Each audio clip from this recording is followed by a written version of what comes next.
Alhamdulillah hamdan katsiran thayyiban mubarakan fih kama yuhibbu rabbuna wa yardah. Asyhadu an la ilaha illallah wahdahu la syarika lah wa asyhadu anna Muhammadan abduhu wa rasuluh sallallahu alaihi wa ala alihi wa sahbihi wa sallama tasliman katsira. Amma ba'd.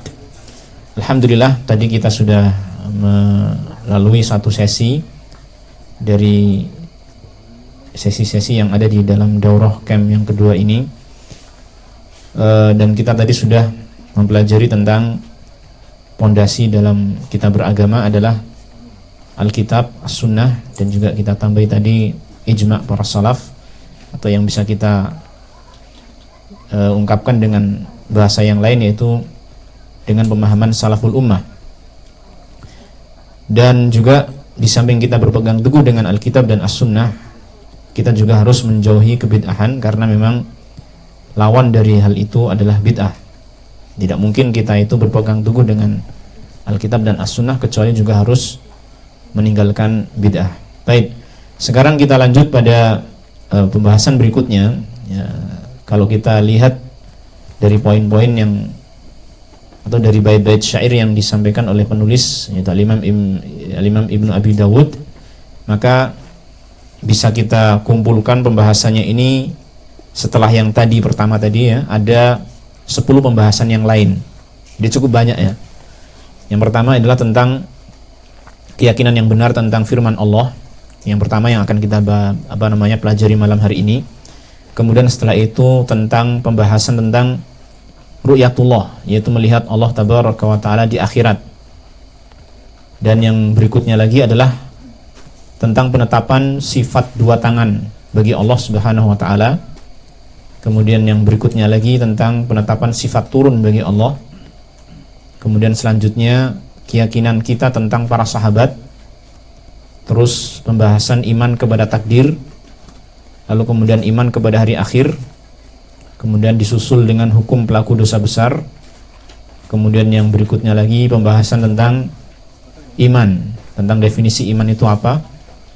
Dan yang terakhir adalah pembahasan tentang antara mutaba'ah dan menghormati para ulama. Ini adalah pembahasan-pembahasan yang disinggung atau disampaikan oleh Al-Imam Ibnu Abi Dawud dalam Manzumah Ha'iyah ini. Dan saya tidak tahu apakah bisa mencakup seluruhnya dalam daurah kita kali ini ataukah tidak. Kalau misalkan hanya sekedar memahami apa yang disampaikan oleh oleh Imam Ibnu Abi Dawud dalam bait-baitnya tersebut, maka mungkin bisa ya kita selesaikan, asalkan tidak memperdalam, menyampaikan dalil-dalil dan permasalahan-permasalahan yang ada padanya. Insya Allah bisa selesai. Ya, nanti kita lihatlah bagaimana berjalannya kajian kita kali ini. Baik.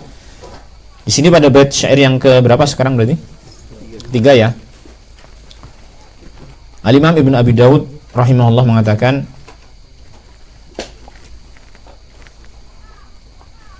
wa qul ghairu makhluqin kalamu malikina bidzalika danal atqiya'u wa afsahu wa la taku fil qur'ani bil waqfi qaila kama qala atba'un li jahmin wa asjahu wa la taqul al-qur'anu khalqun qara'tuhu fa inna kalamallahi bil lafzi yudahu.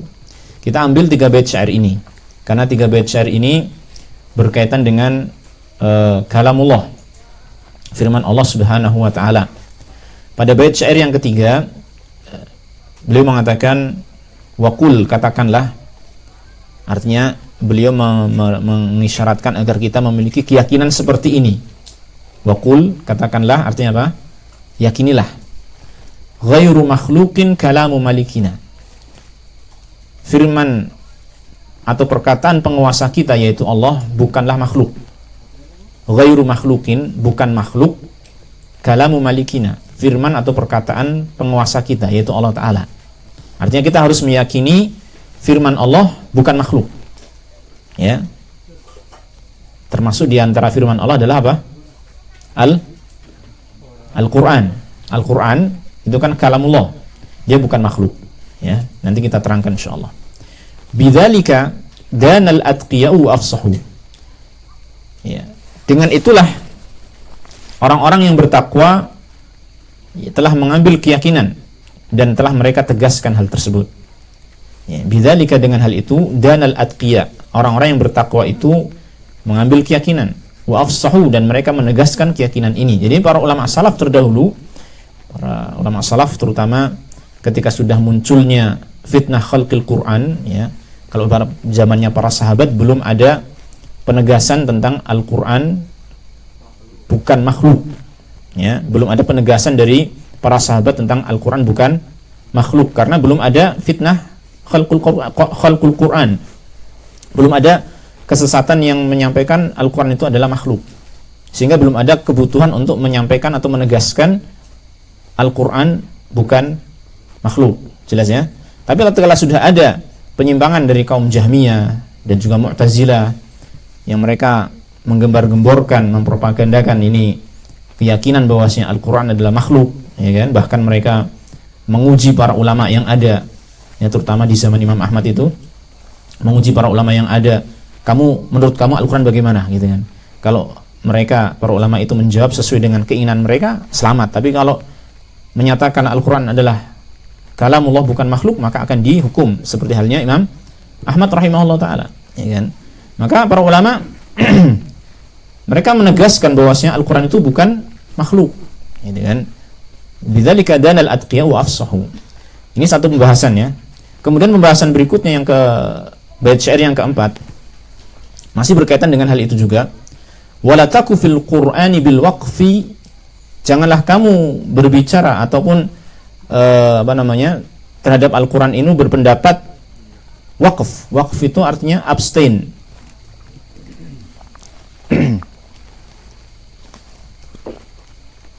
Abstain itu dalam arti tidak menyatakan Al-Quran itu bukan makhluk dan juga tidak menyatakan Al-Quran adalah makhluk. Ini maksud saya.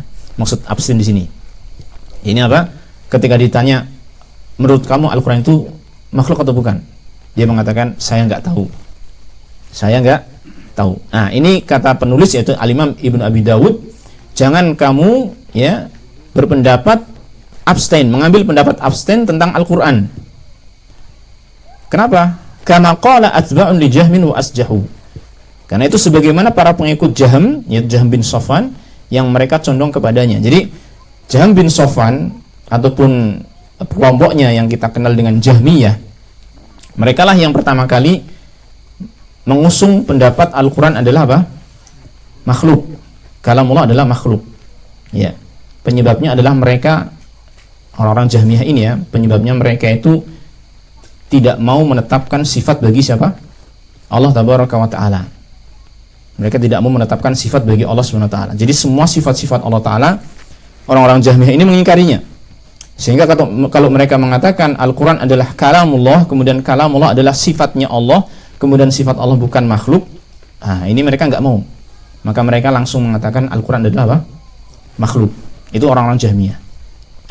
Itu yang tegas dari kalangan Jahmiyah. Ada dari kalangan Jahmiyah yang berikutnya, ya, yang mereka masih tidak mau berani orang-orang Jahmiyah yang tidak berani terang-terangan seperti pendahulunya, mereka malu-malu, ya, untuk mengatakan Al-Quran adalah makhluk. Sehingga mereka ketika ditanya Al-Quran itu makhluk atau tidak, mereka mengatakan saya tidak tahu, ya, Al-Quran itu makhluk atau bukan. Inilah yang disebut dengan kelompok Al-Waqifah dalam bahasa Arabnya, kelompok yang mengambil pendapat apa? Abstain, ya. Dan para ulama menyebutkan bahwa mereka termasuk Jahmiyah.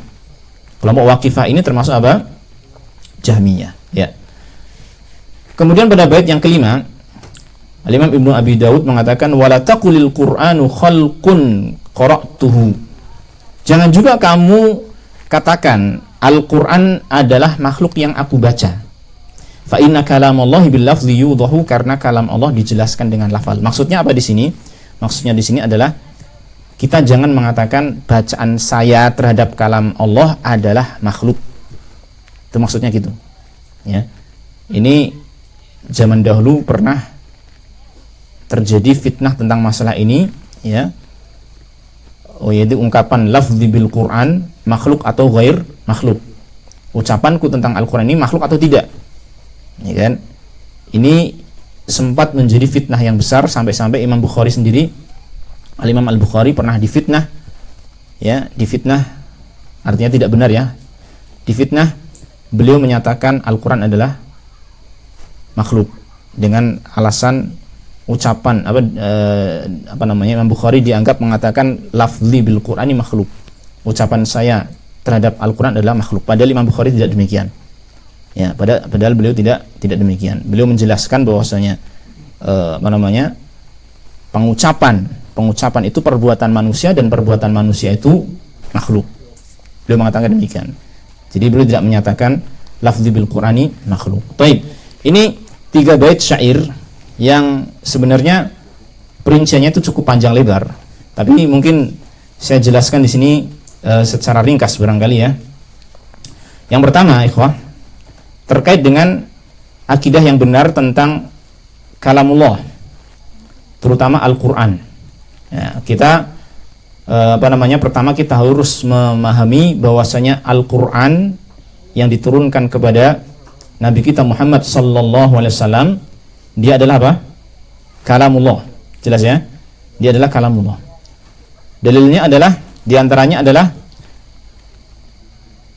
dalam surat At-Taubah. Dalam surat At-Taubah, wa in ahadum minal musyrikin astajaraka fa'ajirhu hatta yasma'a kalam Allah. Ini yang pertama.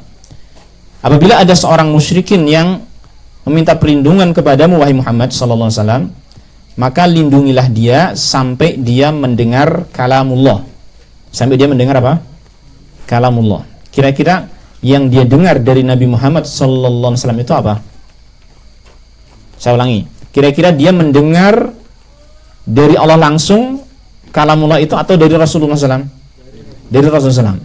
Dan yang didengar adalah apa? Berupa Al-Quran. Nah, di sini telah jelas bahwasanya Allah Ta'ala menyebutkan Al-Quran yang dibaca oleh siapa? Rasulullah SAW kepada orang tersebut adalah kalamullah. Nah, ini yang pertama ya. Jadi kita harus meyakini Al-Quran adalah apa? Kalamullah. Dan ini sudah, sebenarnya masyarakat umum itu sudah meyakini demikian. Ya. Maha benar Allah dengan segala firman-Nya, ya kan? Biasanya kan gitu kan. Shadaqallahul azim gitu kan. Padahal terjemahnya enggak ada kaitannya dengan firman, tapi ya, intinya mereka memahami bahwa Al-Qur'an adalah firman Allah. Firman Allah adalah kalam Allah. Mereka paham. Ya, tetapi kalau kita lihat dari kelompok-kelompok yang ada, terutama mohon maaf adalah Asy'ariyah yang banyak kaum awam itu menisbatkan diri kepada mereka. Sebenarnya Asy'ariyah ini ada sedikit, ya bukan sedikit sebenarnya, ada masalah dalam masalah ini. Ada muskilah dalam masalah ini. Itu mereka menganggap Al-Qur'an itu yang ada disampaikan oleh Rasulullah SAW itu bukan hakikatnya, bukan kalamullah, tetapi hikayat dari kalamullah. Nah, ini panjang pembahasannya. Dan ala kulli hal yang jelas kita di sini dari dalil tadi, ya, surat At-Taubah ayat 6 ya, kalau antum catat At-Taubah ayat berapa? 6. Di situ sebagai dalil bahwasanya Al-Qur'an adalah kalam Allah, walaupun itu dibaca oleh Rasulullah SAW ataupun dibaca oleh kita ataupun tertulis di dalam mushaf Al-Qur'an, tetap kita katakan itu adalah kalamullah. Jelas ya? Nah, kemudian yang kedua, kalam, saya tanya kepada antum nih, kalam itu artinya apa? Ucapan, perkataan atau ucapan itu suatu benda atau suatu makna yang tidak bisa berdiri sendiri. Saya ulangi, kalam atau ucapan itu apakah satu benda yang berdiri sendiri ataukah dia suatu makna yang melekat pada satu zat? Ya, bukan berdiri sendiri ya. Kalau saya katakan roti, dia benda atau bukan? Benda. Kalau saya katakan merah, putih, benda atau bukan? Ya, makna yang melekat pada sesuatu, artinya sifat. Dengan demikian antum bisa memahami kalam itu benda atau bukan? Sifat atau bukan? Sifat. Kalam itu adalah sifat. Jadi tidak bisa kita katakan kalam itu suatu zat tersendiri, ya, yang terpisah dari zat lain. Tidak. Kalam itu adalah suatu sifat yang melekat pada satu zat tertentu. Jelas? Nah, ketika kita mengatakan ini kalam Allah, berbeda dengan kita mengatakan ini adalah Baitullah, rumah Allah. ini adalah onta Allah. Rumah Allah, rumah itu benda bukan? Benda. Onta Allah seperti ontanya Nabi siapa? Nabi siapa? Nabi Saleh. Nah, Nabi Saleh. Naqatullah, ontanya Allah. Benda atau bukan onta ini? Benda, zat tertentu ya. Maka rumah Allah, onta Allah itu zat atau benda tertentu yang memang Allah ciptakan. Ya makhluk, terpisah dari Allah. Namun ketika kita mengatakan kalamullah, kalam itu bukan satu benda. Jelas? Dia adalah makna sifat yang melekat pada zat. Sehingga kita katakan ketika kita mengatakan Al-Quran kalamullah, berarti Al-Quran kalamullah adalah apa? Sifatnya Allah. Jelas? Al-Quran kalamullah adalah sifatnya Allah Ta'ala. Bukan apa berarti kalau gitu? Bukan makhluk. Bukan makhluk. Ya, jadi sifat sesuatu zat itu adalah apa? Terikat dengan zatnya, sesuai dengan zatnya. Ketika saya mengatakan saya punya sifat apa ya, misalnya berkulit putih, kulit putih yang ada pada saya padahal nggak putih ya, contoh salah ya, contoh yang salah, maka itu adalah apa? Makhluk atau bukan? Kulit putih ini yang saya katakan saya bersifat kulit putih misalkan, atau rambut saya hitam agak keputih-putihan karena sudah tua gitu, makhluk bukan? Makhluk dong. Kok bukan makhluk? Kan berkaitan dengan saya. Makhluk kan? Sifat saya adalah apa? Sifat saya makhluk atau bukan? Makhluk. Saya makhluk bukan? Makhluk. Karena saya adalah makhluk, maka sifat saya adalah makhluk. Ketika saya berbicara, pembicaraan saya makhluk bukan? Makhluk. Kenapa? Karena saya adalah makhluk. Nah, ketika perkataan itu dinisbatkan kepada Allah, ini adalah kalamnya Allah, perkataannya Allah. Ini kan sifatnya Allah. Makhluk bukan? Tentu bukan. Nah, gitu loh. Sehingga para ulama dari sini memahami Al-Quran adalah kalam Allah. Kalam Allah adalah sifatnya Allah dan sifat Allah bukan makhluk. Maka Al-Quran bukan makhluk. Inilah keyakinan yang benar dari Ahlussunnah wal Jamaah. Dan tidak boleh kita ragu. Tidak boleh kita ragu menyatakan Al-Quran bukan makhluk. Ya, nggak boleh ragu. Ya, walaupun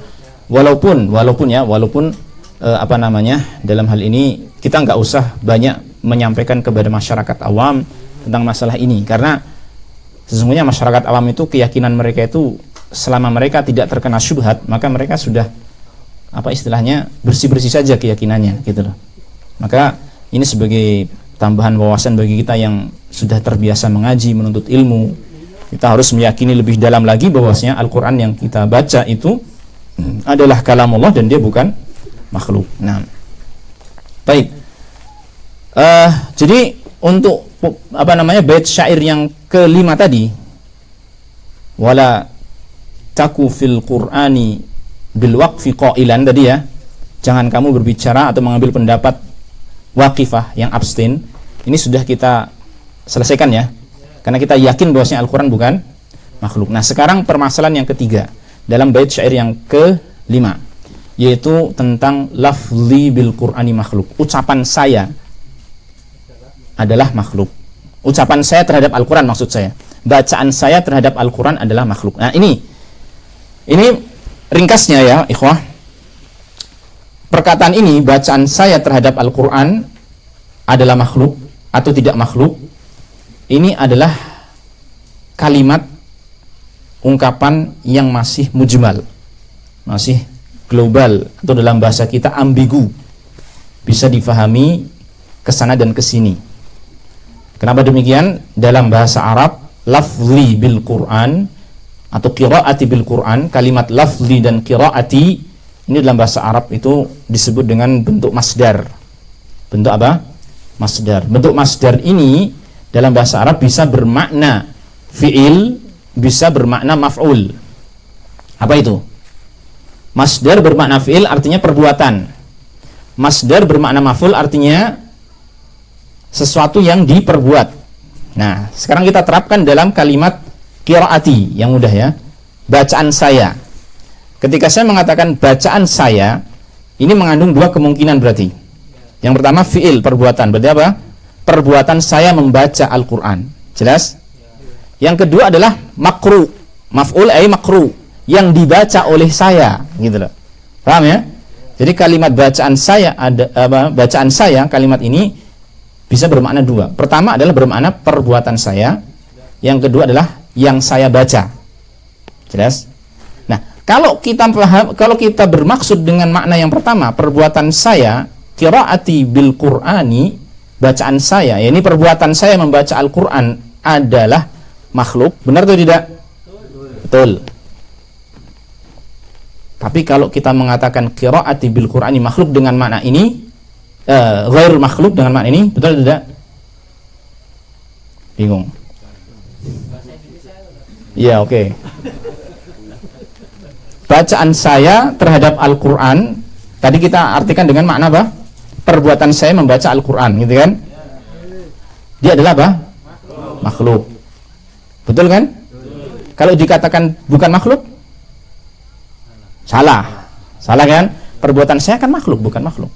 Nah, jadi kalau kita ambil satu makna ini saja, ada satu nilai yang benar, ada satu nilai yang salah. Sekarang kita ambil yang kedua. Qiraati bil Qur'ani makhluk ay makru'ati bil Qur'an. Yang saya baca dalam Al-Qur'an ini, yang saya baca dari Al-Qur'an ini, kalau kita katakan makhluk, betul atau salah? Salah. Kalau kita katakan bukan makhluk, betul atau salah? Betul. Sehingga nampak di sini kalimat ini masih ambigu kan? Ya enggak? Bacaan saya terhadap Al-Qur'an, antum katakan makhluk, masih memungkinkan salah dan benar.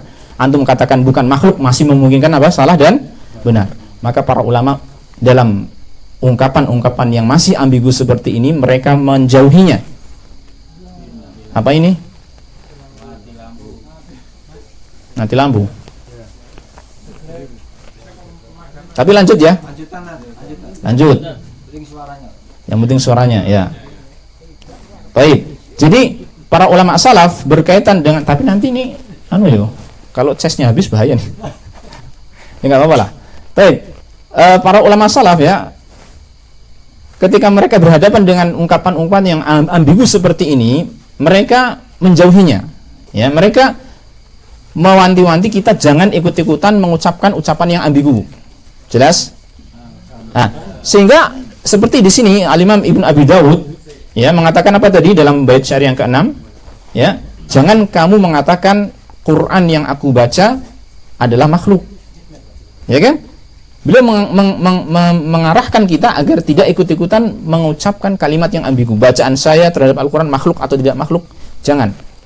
Makanya seperti Imam Ahmad rahimahullah ta'ala, dia mengatakan, man qala lafzi bil Qur'ani makhluk fahuwa jahmi, wa man qala lafzi bil Qur'ani ghair makhluk fahuwa mubtadi'. Salah semua. Barang siapa yang mengatakan bacaan saya terhadap Al-Quran adalah makhluk, dia adalah Jahmiyah. Ya, yang tegas-tegasan terang-terangan mengatakan apa? Al-Quran adalah makhluk. Dan barang siapa yang mengatakan bacaan saya terhadap Al-Quran adalah bukan makhluk, maka dia mubtadi'. Dia mubtadi'. Karena masih ada nilai kesalahan tadi ya, menisbatkan perbuatan saya itu bukan makhluk. Nah, jadi simpelnya bagaimana ikhwah? Simpelnya kita nggak usah ikut-ikutan dalam lafal-lafal ambigu seperti ini. Kalau ada seseorang yang bertanya kepada kita tentang bacaan kamu terhadap Al-Quran itu makhluk atau bukan, ya kita terangkan secara detailnya, secara rincinya. Kalau yang kamu maksud perbuatan saya membaca Quran, ya maka itu makhluk, sebagaimana kata Imam Bukhari gitu ya. Tapi kalau kamu yang maksud kamu adalah bacaan saya itu apa yang saya baca dari Al-Quran adalah makhluk, maka Al-Quran bukan makhluk. Jelas? Jelas ya? Baik. Baik, kita anggap ini selesai bait syair 345, walaupun secara penjelasannya sebenarnya lebih panjang lagi, terutama dengan dalil-dalilnya. Cukup ya insyaallah ya. Ada pertanyaan sampai sini? Silakan. Asy'ariyah tadi ya. Jadi saya terangkan sekalian barangkali ini ya tentang orang-orang atau kelompok-kelompok yang menyatakan Al-Quran adalah makhluk, baik terang-terangan ataupun tidak. Jadi ini ya. Jadi anggapan Al-Quran adalah makhluk ini, ikhwah, ternyata telah diadopsi oleh banyak kelompok. Bisa kita sebutkan 4 kelompok yang utama. Yang pertama adalah orang-orang kafir musyrik Arab di zaman Nabi Shallallahu Alaihi Wasallam. Ya.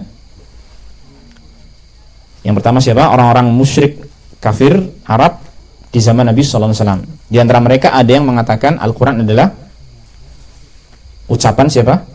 Nabi Muhammad Shallallahu Alaihi Wasallam. Kalau ucapan Nabi Muhammad SAW berarti otomatis makhluk, gitu ya. Dan ini Allah sebutkan dalam surat apa? Al-Muddathir ya. Nah, surat Al-Muddathir di ayat yang tepatnya yang ke 25 ya. Yaitu berkaitan dengan Al-Walid bin Mughirah yang dia satu ketika pernah bertemu dengan sahabat Abu Bakar As-Siddiq, bertanya tentang Al-Quran. Kemudian setelah itu dia merasa takjub dengan Al-Quran tersebut, ya kan. Kemudian Al-Walid bin Mughirah ini ketika dilihat sikapnya kok merasa takjub dengan Al-Quran, lalu teman-temannya yang kafir ini merasa apa ya, merasa nggak suka dengan sikap Al-Walid bin Mughirah ini, sehingga datanglah Abu Jahal kepadanya menyampaikan kepada Al-Walid bin Mughirah, istilahnya nyindir, kamu sekarang nggak punya uang ya, intinya sebetulnya intinya kaitannya dengan harta, kamu datang ke Abu Bakar demikian biar kamu dapat harta dan seterusnya. Sehingga singkat cerita Al-Walid bin Mughirah itu merasa tersindir, ya kan, dan dia gengsi untuk menerima Al-Quran dengan sindiran dari teman-temannya yang kafir. Maka akhirnya dia pun berpikir bagaimana memberikan komentar tentang Al-Quran ini, ya kan, walaupun sebenarnya dalam hatinya dia memahami Al-Quran ini bukan sebagaimana yang akan dia katakan. Al-Quran ini adalah dari Allah Tabaraka Ta'ala. Nah, di antara yang dia fikirkan tentang Al-Quran adalah yang disebutkan dalam surat Al-Muddathir, ya kan, faqala in hadza illa sihru yu'thar in hadza illa qaulul bashar. Ya, dia mengatakan ini Al-Quran ini tidak lain adalah sihir, ya, yang dipelajari dari orang lain. Ini hanyalah perkataan manusia saja. Ya, lihat, dia mengatakan apa? In hadza illa qaulul bashar. Al-Quran adalah perkataan manusia. Berarti menganggap Al-Quran makhluk bukan? Makhluk, ya kan? Ini siapa ini? Orang kafir, musyrik zaman dahulu, ya. Dan barangkali mungkin sekarang ada orang-orang kafir di luar sana yang menganggap Al-Quran ini adalah buatan siapa? Nabi Muhammad SAW. Ya, ini yang pertama yang menyatakan Al-Quran adalah makhluk. Kemudian yang kedua adalah Jahmiyah. Al-Jahmiyah ini Masya Allah ya, kelompok yang luar biasa besar penyimpangan mereka. Dia memiliki penyimpangan yang banyak, ya, sebagai sumber penyimpangan kesesatan akidah di dalam kaum muslimin. Dia menyimpang dalam hal nama dan sifat, mengingkari semua nama dan sifat Allah Ta'ala. Dia menyimpang dengan mengusung faham Jabariyah dalam masalah takdir, ya. Dia menyimpang dalam masalah iman, menganggap iman itu hanya pengetahuan saja, ya. Taib. Di antara penyimpangannya adalah ini tadi. Ketika dia mengingkari Allah memiliki nama dan sifat, otomatis dia tidak mau menetapkan Allah punya sifat kalam, kan gitu. Sehingga mereka langsung tegas menyatakan Al-Quran adalah makhluk ciptaan Allah. Dia bukan sifat di antara sifat Allah. Jahmiyah ya ini ya. Terus yang kedua apa? Yang kedua adalah Mu'tazilah. Yang ketiga ya, yang ketiga. Kelompok yang menyatakan Al-Quran adalah makhluk adalah Mu'tazilah. Mu'tazilah ini pada asalnya itu sama. Ini maksudnya pendorongnya itu sama dengan Jahmiyah, di mana mereka itu orang-orang Mu'tazilah mengingkari sifat-sifat Allah. Walaupun bedanya apa? Kalau Mu'tazilah itu sudah menetapkan nama-nama Allah. Ya, ini bedanya nih. Jahmiyah mengingkari nama dan sifat. Kalau Mu'tazilah apa? Menetapkan nama, mengingkari sifat. Nah, karena mereka mengingkari sifat, otomatis mereka tidak mau menetapkan kalam sebagai sifat Allah. Nah, sehingga mereka mengatakan ketika dikatakan kalamullah, maka ini kata mereka ya, ini seperti halnya kita mengatakan baitullah naqatullah. Jadi kalam itu adalah makhluk yang Allah ciptakan. Nah, ini orang-orang Mu'tazilah. Baik, sampai sini jelas? Ya enggak apa-apa lah kalau enggak jelas. Saya kira saya menyampaikannya terlalu cepat gitu ya. Tapi ngejar waktu soalnya. Baik. Sekarang pertanyaan tadi, Asy'ariyah. Sekarang yang ketiga, yang keempat berarti ya, Asy'ariyah. Kalau kita lihat keyakinan Asy'ariyah yang sesungguhnya, sebenarnya mereka menganggap Al-Qur'an yang ada ini adalah apa? Kalamullah. Ini adalah maksudnya yang dianggap saya ulangi lagi, Al-Qur'an yang ada sekarang ini adalah makhluk menurut keyakinan yang asli dari mereka Asy'ariyah. Ya, ini yang asli dari Asy'ariyah. Kenapa demikian ikhwah? Mereka mereka sebenarnya mengakui dan menetapkan sifat kalam bagi Allah. Asy'ariyah ini menetapkan sifat apa? Kalam bagi Allah. Allah punya sifat kalam. Beda dengan Mu'tazilah sama Jahmiyah mengingkari Allah punya sifat kalam. Asy'ariyah punya penetapan terhadap sifat kalam. Mereka menyatakan Allah wujud, qidam, baqa, mukhalafatul lil hawadisi, qiyamuhu bi nafsihi, wahdaniyah, qudrah, iradah. Sama basar, kalam, qadirun, ya, ada kalam. Terus nanti ada lagi mutakalliman. Ini akidahnya mereka Asy'ariyah. Mereka menetapkan sifat kalam. Cuman yang mereka tetapkan dari sifat kalam, mereka mengatakan kalam Allah itu kalam nafsi. Kalam nafsi.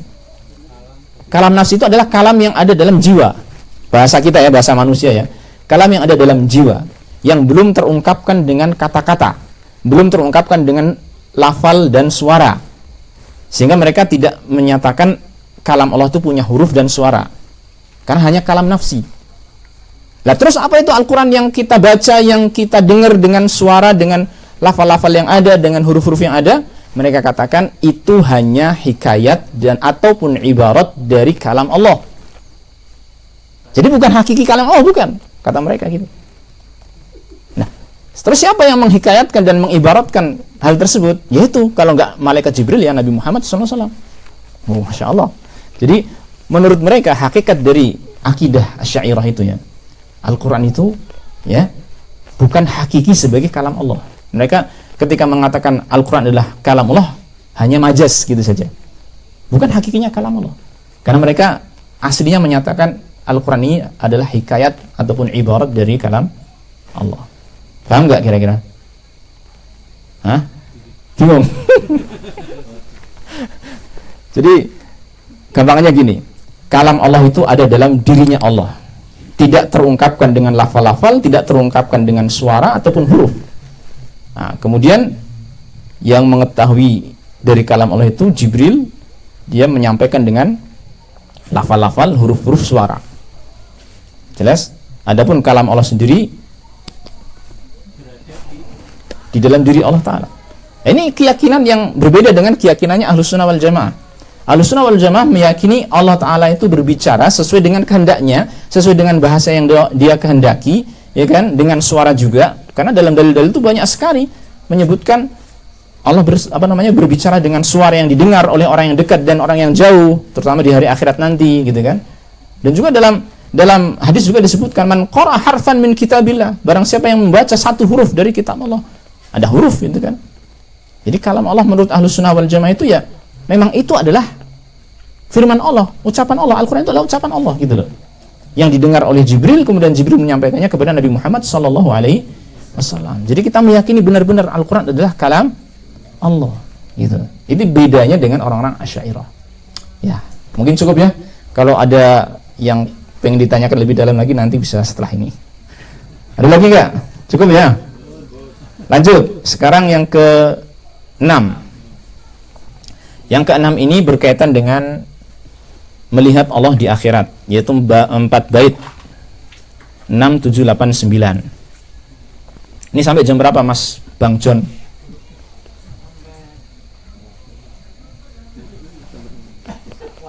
Waduh.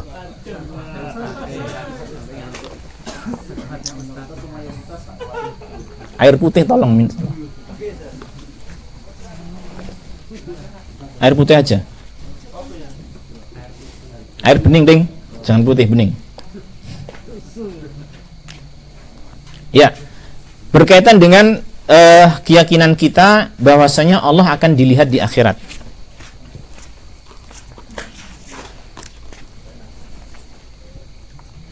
Ya, kita baca baitnya.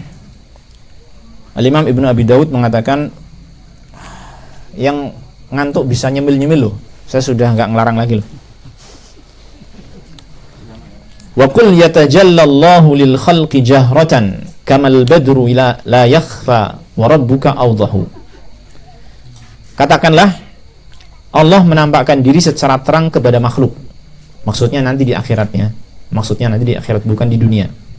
Karena di dunia, terutama di bumi ini, manusia tidak mungkin melihat Allah. Nabi Musa alaihissalam pernah meminta kepada Allah untuk menampakkan diri kepadanya. Kemudian Allah Ta'ala mengatakan, lan tarani, kamu tidak akan bisa melihat aku, walakin unzur ilal jabal, tapi lihatlah kepada gunung itu, ya. Kalau dia fa in istaqarra makanahu fasawfa tarani, kalau gunung itu masih tetap berada di tempatnya, berarti kamu bisa melihat aku. Maksudnya apa di sini? Allah Ta'ala menampakkan diri kepada gunung. Lalu Nabi Musa dipersilahkan untuk melihat apa respon gunung tersebut, pengaruhnya terhadap gunung tersebut bagaimana. Kalau gunung itu bisa kokoh tetap berada di tempatnya, maka akan bisa dilihat oleh Nabi Musa alaihissalam, yaitu Allah Ta'ala. Namun ternyata apa? Gunung itu hancur, ya kan? Sehingga Nabi Musa pingsan. Nah, menunjukkan bahwasanya apa? Nabi Musa pingsan itu bukan karena melihat Allah, tapi karena apa? Melihat gunungnya hancur. Baru melihat gunungnya hancur pingsan, apalagi kalau melihat Allah, nggak kuat, gitu kan? Tapi nanti ketika di akhirat, manusia terutama orang yang beriman itu akan diberikan kekuatan, ya, kesempurnaan fisik sehingga dia bisa mampu melihat Allah Ta'ala, bahkan itu menjadi kenikmatan terbesar di surga, ya. Sehingga di sini beliau mengatakan, waqul yatajallallahu lil khalqi jahratan, katakanlah Allah akan menampakkan diri kepada makhluk. Yang dimaksud di sini adalah kaum mukminin, jahratan, secara terang, kamal badru la yakhfa, sebagaimana bulan purnama tidaklah samar bagi orang yang melihatnya. Antum kalau ada bulan purnama dalam kondisi cerah langitnya, dari mana-mana tempat bisa melihat nggak? Bisa, ya kan? Kecuali kalau di dalam rumah. Dalam rumah nggak mungkin, ya. Artinya di tempat yang lapang gitu kan, pasti melihat apa? Bulan purnama. Susah nggak melihatnya? Enggak. Demikian pula nanti ketika kita melihat Allah Ta'ala tidak mengalami kesusahan, tidak berdesak-desakan, ya, sangat terang melihat Allah Tabaraka Ta'ala. Wa rabbuka awdahu, dan Rabbmu lebih terang lagi. Maksudnya kalau bulan purnama itu sudah terang gitu, Allah Ta'ala lebih terang lagi. Kenapa? Karena Allah adalah pencipta segala sesuatu. Allah adalah cahaya. Allah nurus samawati wal ard, ya kan? Allah adalah cahayanya langit-langit dan bumi, sehingga terang banget, ya, ketika dilihat oleh kaum mukminin. Baik. Nah, kemudian diselipi di sini oleh beliau bait syair yang ke-7.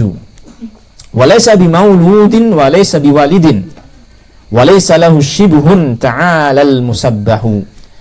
Dia Allah Ta'ala tidak dilahirkan, tidak pula melahirkan, ya, tidak pula punya anak.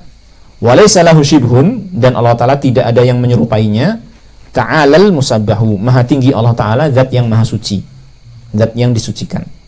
Di sini beliau selipkan kalimat ini, yang bait syair ini menegaskan tentang apa?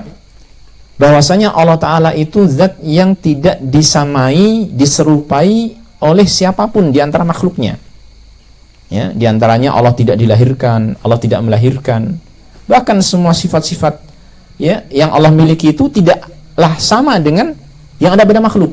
Allah menyatakan secara tegas, laisa kamitslihi syai', tidak ada sesuatu pun yang semisal dengan Allah. Manusia melihat, manusia mendengar, tidak ada sesuatu pun yang serupa dengan Allah. Berarti Allah melihat dan mendengar enggak? Saya ulang ini, laisa kamitslihi syai', tidak ada sesuatu pun yang semisal dengan Allah. Sekarang saya tanya, manusia mendengar dan melihat. Kalau Allah tidak sama dengan manusia, tidak sesuatu pun yang sama dengan Allah Ta'ala, Allah mendengar dan melihat tidak? Ya, katanya nggak sama. Iya, makanya Allah Ta'ala mengatakan wa huwas sami'ul basir, ya kan? Laisa kamitslihi syai'un wa huwas sami'ul basir. Jadi Allah menyatakan di sini Allah tidak serupa dengan sesuatu apapun, tapi Allah Maha mendengar dan melihat. Menunjukkan bahwasanya kita harus menetapkan sifat-sifat apa saja yang Allah tetapkan. Allah mendengar, Allah melihat. Tapi dalam menetapkan sifat-sifat tersebut, kita tidak menyamakan dengan sifat makhluk.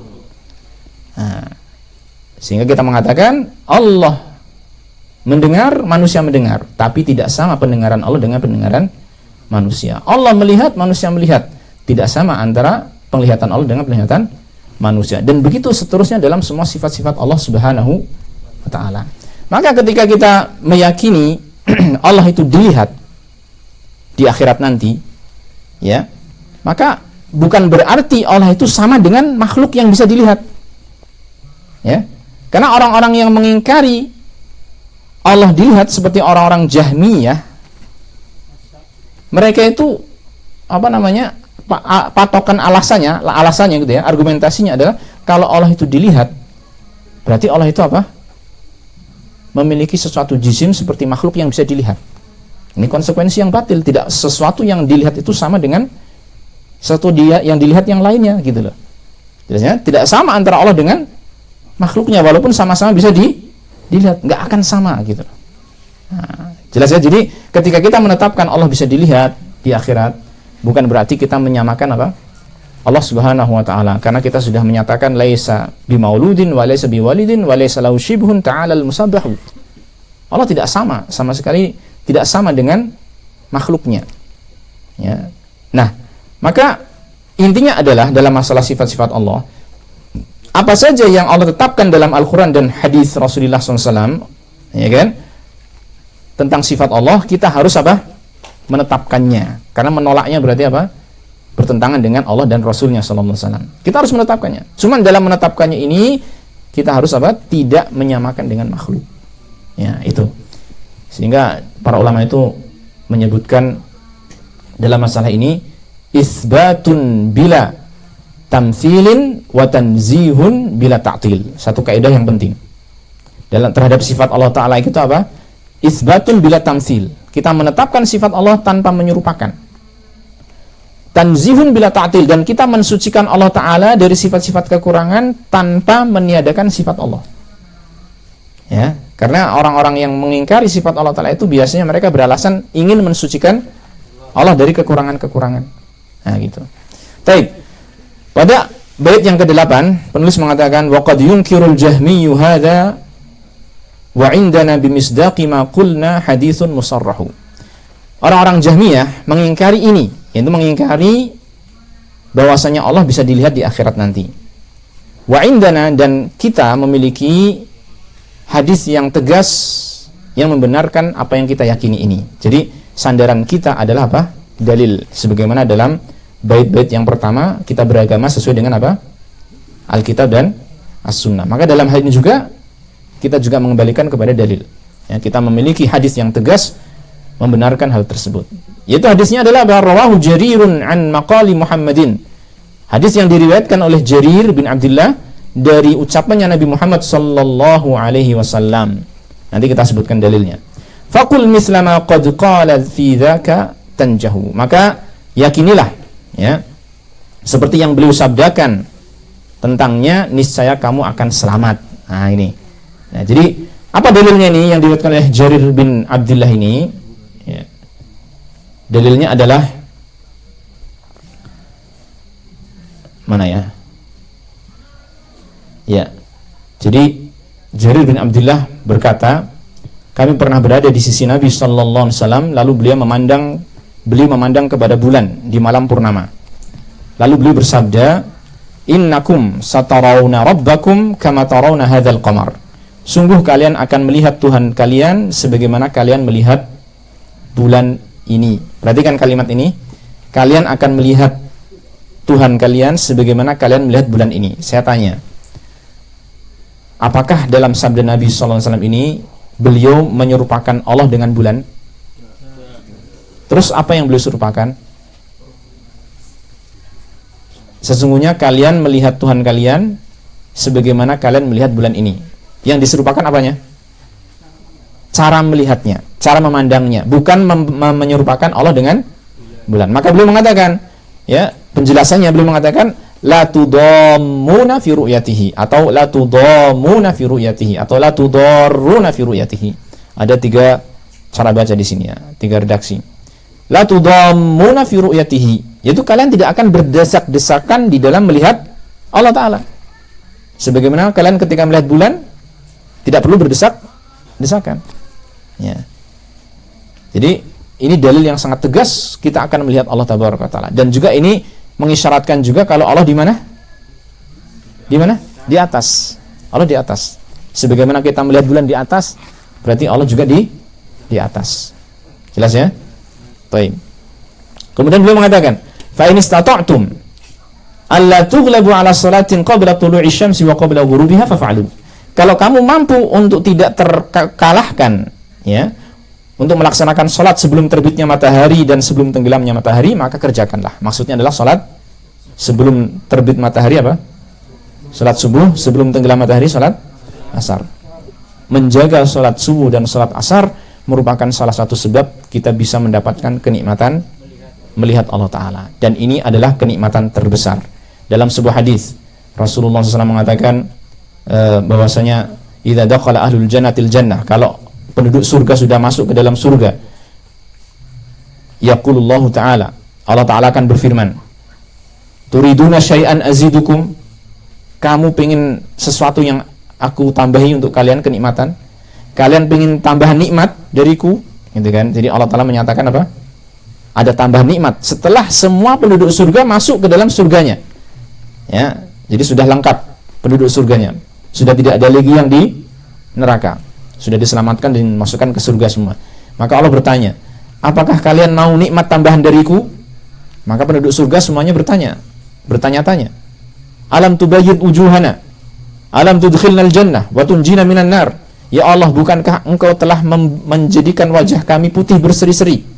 Bukankah engkau telah masukkan kami ke dalam surga dan menyelamatkan kami dari neraka? Ini nikmat yang sangat besar ya Allah. Nikmat apa lagi? Gitu ya. Maka dikatakan oleh Rasulullah SAW, fayakshifu al-hijab. Allah pun menyingkap hijabnya. Itu penutup yang menutupi wajah Allah Ta'ala dari orang-orang. Sehingga mereka bisa melihat apa? Wajah Allah Ta'ala. Lalu Nabi Muhammad SAW mengatakan, fama u'tu syai'an ahabba ilaihim minan nadhari ila rabbihim azza wa jalla. Tidaklah mereka diberi sesuatu yang lebih mereka sukai daripada memandang kepada wajah Allah Tabaraka wa Ta'ala. Artinya ini adalah nikmat yang lebih besar daripada nikmat antum merasakan bidadari surga. Nikmat yang lebih besar daripada antum merasakan apa saja kenikmatan yang di dalam surga. Kalah semuanya nikmat itu. Tahu kenapa?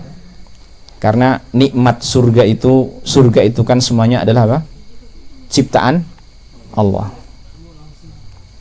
Sudah merasakan nikmat luar biasa dengan ciptaan Allah. Lalu bagaimana dengan melihat sang penciptanya yang tentunya jauh lebih indah, lebih nikmat. Maka disebutkan juga oleh para ulama, ahli surga itu nanti ya ada waktu berkala untuk melihat Allah Ta'ala, ya di hari Jumat, ya di hari Jumat. Sehingga setiap kali mereka melihat Allah Ta'ala, mereka pulang dalam keadaan wajah lebih berseri-seri lagi. Wujuhu yawma idin nadhirah ila rabbiha nadhirah. Wajah-wajah pada hari itu berseri-seri, tambah berseri-seri. Kenapa? Karena memandang kepada wajah Allah Subhanahu wa Ta'ala. Jadi berpengaruh besar kepada apa? Diri-diri kita. Setelah melihat Allah Ta'ala, berpengaruh menjadikan kita semakin tampan, yang wanita semakin cantik. Sehingga ketika mereka bertemu di dalam rumah-rumah mereka di surga, saling heran. Oh, engkau suamiku lebih tampan daripada sebelumnya. Yang suami juga mengatakan demikian terhadap istrinya. Ini adalah nikmat yang sangat besar sekali. Mudah-mudahan Allah Ta'ala dengan kita meyakini hal ini, ya, kita bisa mendapatkan ini kenikmatan melihat wajah Allah Tabaraka wa Ta'ala. Amin. Masih lanjut nggak? Lanjut. Baru 48 menit. Ini tertulis di rekaman tuh. Baru 48 menit. Saya tambah beberapa nih. Mungkin 2 atau 3. 2 dulu ya. 2 dulu. Nanti sesinya berapa, Bang? Kayaknya semangat nih ya. Baik, ya bait yang ke-10. Wa qad yunkirul jahmiyyu aidan yaminahu wa kilta yadayhi bil fawadhili tanfahu. Satu bait syair ini yaitu berkaitan dengan penetapan sifat dua tangan Allah. Sifat apa? Dua tangan Allah. Jadi kita menetapkan Allah memiliki dua tangan. Loh, dari mana kita berani menetapkan Allah punya dua tangan? Tentunya dari mana? Dari firman Allah, dari Alkitab, dan juga dari hadis-hadis Rasulullah sallallahu alaihi wasallam. Taib ikhwah, satu hal yang penting untuk kita pahami, mumpung saya masih ingat, kenapa dalam masalah akidah itu kita betul-betul getol untuk mengembalikan semua perkara kepada kitab dan sunnah. Kenapa kira-kira? Ini penting nih untuk kita pahami biar bisa memahami kenapa sih kok harus gitu, ya kan? Kenapa enggak kita mengambil ini argumentasinya ahlul kalam, orang-orang yang punya pikiran yang mungkin luar biasa gitu ya, akal pikirannya cerdas mungkin. Kenapa ikhwan? Karena hah? Apanya yang dari Allah? Lah ya, kenapa kita mengambil langsung dari perkataan Allah? Ya, karena tidak ada muskilah. Ya baguslah. Tapi bukan itu yang saya maksud. Kita berbicara tentang apa ini? Tentang perkara yang gaib. Naam, sahih. Tentang perkara yang gaib. Kita tahu nggak perkara yang gaib? Lihat, pernah lihat? Nggak pernah lihat. Terus bagaimana kita bisa meyakini sesuatu yang nggak pernah kita lihat? Kalau tidak dari yang mengetahuinya, ya kan? Nah, siapa yang mengetahuinya perkara gaib ini? Allah. Dan Allah menyampaikannya enggak kepada kita, sebagian disampaikan dan banyak yang tidak disampaikan. Maka yang Allah sampaikan kita terima dan kita yakini. Jelas? Allah mengatakan kepada iblis, ya iblis, ma mana'aka apa itu? Antas juda lima khalaqtu biyadayya. Apa yang menghalangimu untuk sujud kepada Adam yang aku ciptakan dengan yadayya, dengan kedua tanganku? Allah mengatakan demikian, ya kan? Dengan yadayya, tegas-tegas mengatakan dengan dua tanganku. Nah, maka kenapa kita kok nggak mau menerima perkataan Allah ini dan kemudian kok malah kita palingkan kepada makna yang lain, padahal Allah mengatakan tegas-tegas seperti itu? Ya, maka ini perkara gaib, ikhwah, berkaitan dengan Allah Ta'ala. Tidak ada yang mengetahuinya, tidak ada yang melihatnya di antara manusia saat ini, ya kan? Maka kita harus pasrah begitu saja terhadap apa? Terhadap apa yang Allah sampaikan, gitu. Nah, makanya dalam masalah akidah ini, perkara yang gaib, mau tidak mau kita harus kembali kepada dalil Al-Quran dan hadis. Ya. Nah, di sini dikatakan oleh penulis, waqad yunkirul jahmiyyu aidan yaminahu. Orang-orang Jahmiyah juga mengingkari tangan kanannya Allah. Tangan kanannya Allah. Wa kilta yadayhi bil fawadili tanfahu. Dan kedua tangan Allah Ta'ala memberikan banyak karunia. Dengan karunia-karunia dia mengucurkan ataupun banyak memberikan karunia-karunia. Ya. Ikhwah rahimani wa rahimakumullah. Dalam bait ini tentunya kita memahami Imam Ibnu Abi Duat Imam Ibnu Abi Daud, ya. Kalau Imam Ibnu Abi Duat itu ya bukan imam. Ibnu Abi Duat itu musuhnya Imam Ahmad. Salah ya. Jadi Imam Ibnu Abi Daud, jangan salah ngomong seperti saya tadi. Imam Ibnu Abi Daud, ya, jangan Duat. Baik. Dalam bait syari ini beliau Al-Imam Ibnu Abi Daud ingin menyampaikan kepada kita bahwasanya kita harus menetapkan bahwa Allah memiliki dua tangan, sebagaimana dalam dalil-dalil yang sangat banyak. Kemudian yang kedua, dalam menetapkan dua tangan Allah Ta'ala ini, kita harus menetapkannya dua tangan Allah Ta'ala itulah dua tangan yang sempurna. Makanya dikatakan kilta yadaihi yamin. Dua tangan Allah adalah kanan. Tapi jangan antum bayangkan ya. Jangan antum bayangkan kayak makhluk manusia pakai dua tangan kanan tuh jadi elek ya, jadi jelek gitu kan. Baik. Dalam kita menerima ataupun memahami tentang sifat-sifat Allah, jangan sekali-kali kita bayangkan dengan apa? Pikiran kita. Sejauh mana kita membayangkan tentang sifat Allah pasti salah. Pasti nggak benar. Jelas ya? Allah mengatakan Allah punya tangan. Kita bayangkan tangannya kayak gini. Tangannya duanya kanan. Oh gini. Jangan, itu salah. Pasti salah. Lalu terus bagaimana? Ya sudah, kita meyakini saja Allah punya dua tangan. Terus bagaimana tentang hakikat sifat tangan Allah? Kita nggak tahu. Ini perkara yang gaib. Allah tidak menjelaskan kepada kita tentang hakikatnya seperti apa. Jelas? Karena ini perkara gaib, harus tunduk, manut, ngikut kepada apa? Dalil.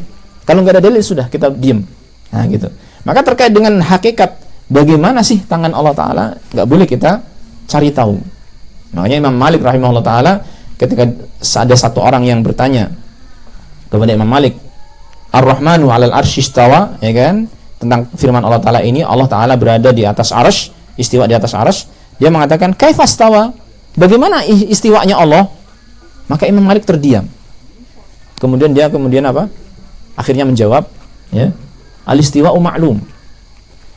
Istiwa itu adalah satu hal yang bisa kita ketahui maknanya, berada di atas sesuatu yang lain.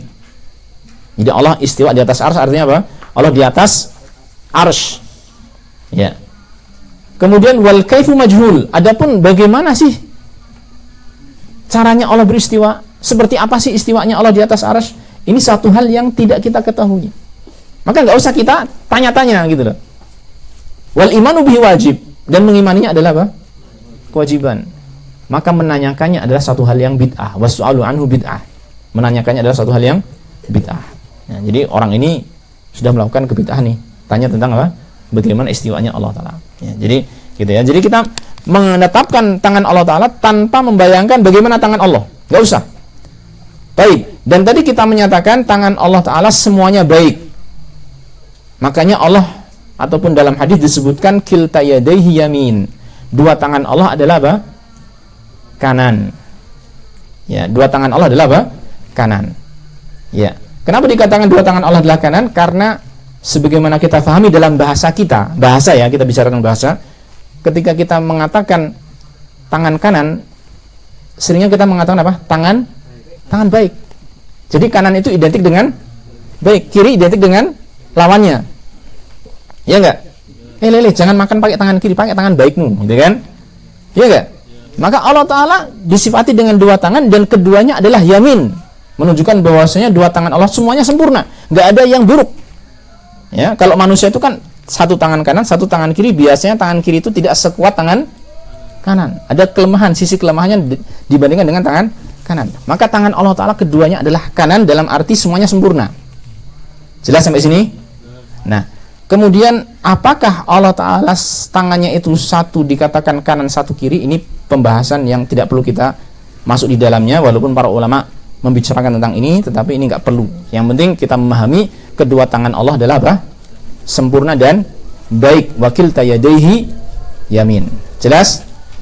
Baik. Sekarang yang ketiga, di sini oleh penulis mengatakan waqad yunkirul jahmi. Sekali lagi, ya, disebut di sini siapa ini? Orang-orang Jahmiyah, karena mereka memang orang-orang yang betul-betul buruk dalam masalah akidah. Mereka mengingkari semua sifat-sifat Allah Ta'ala, sehingga sifat tangan pun mereka ingkari. Baik, sampai sini ikhwah. Ya, adapun dalil-dalilnya cukup banyak, nanti barangkali bisa antum cari-cari sendiri ya, dari Alkitab, As-Sunnah, karena kita inginnya secara global membaca bait-bait syair haiyah ini. Cukup atau nambah? Ada yang ngomong cukup. Jadi cukup sampai sini dulu ikhwah ya. Ini nanti kita lanjut pada sesi berikutnya, entah malam nanti jam 12 atau besok pagi habis subuh. Insyaallah kita lanjutkan. Jadi kemungkinan nggak selesai, tapi nggak apa-apa ya. Baik. Saya cukupkan sampai sini. Kita akhir wasallallahu wasallam ala nabiyina Muhammadin wa ala alihi washabbihi ajma'in. Walhamdulillahi rabbil alamin.